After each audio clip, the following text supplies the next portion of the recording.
Look, we are into a full budget mode, and we hope to do a lot of things in a bipartisan fashion over the next month.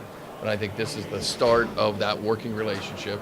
This is an opportunity to begin, not necessarily in the discussion on liquor privatization, but we have a huge step forward that will provide revenue from a budgetary perspective and provide the convenience that consumers have been looking for years across this Commonwealth. But are you trying to put pressure on the governor? Wouldn't this be part of like a package of bills that would kind of go all together at the same time? I think sometimes you got to deal with issues individually. This is the first issue we're going to deal with. We look forward to dealing with a lot of other issues over the next month as well. So it can't be amended now, right? This is just a concurrence up or down? We will vote on this bill on the House floor today, and it will go straight to the governor's desk. How much money are you expecting from the bill? I believe the fiscal note will come in at about $150 million. And like I said, I think there are other opportunities to talk about some other liquor privatization ideas over the next month, over the next couple months, that could potentially add more revenue into the mix, not just for this year, but in the long term. Have you had any discussion with the governor recently about this? Has he indicated what he'll do with it? We've had a number of discussions on a number of issues with the administration. We are certainly hopeful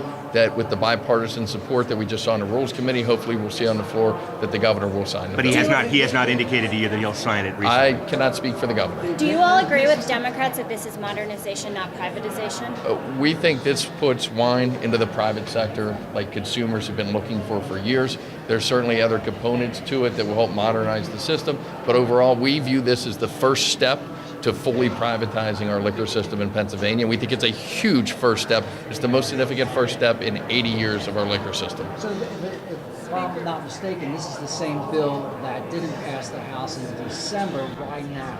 This is the same bill that never came before the House for a vote in December. As a number of things broke down, we held on to the bill to potentially have this option at play as budget discussions continued, and today is the day that we're going to send it to the governor's desk. For people who maybe haven't followed this that closely, the average person, what would you tell them the main provisions of this are? It would do what? The main provisions of this bill, in conjunction with the decision the governor made with beer and convenience stores, by the 4th of July next year, consumers are going to have the convenience they've been looking for. They're going to be able to go to convenience stores and get a six-pack. They're going to be able to go to grocery stores and get wine. And finally, we're going to make a huge first step into getting into the 21st century in this state. What limitations, if any, are there on wine sales in grocery stores? The wine stores will go through the expanded R licenses, so they'll be in the cafe provisions, just like beer in a lot of the grocery stores across the Commonwealth. country. How is it different than what we have now? You can't buy wine in a grocery store right now. Oh, so it'd just be adding It's the wine addition to of the wine. beer regulations.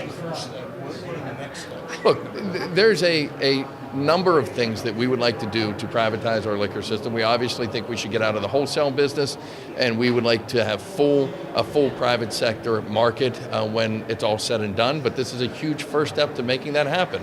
And it's been a long time in the process. We've worked from a legislative perspective for a decade on this issue, and folks have been waiting for 80 years. So this is a huge moment for the House of Representatives. This would essentially just add wine to the current regulations that cover beer with regard to This will grocery expand stores. wine into grocery stores. But- Okay? Thank you all very much.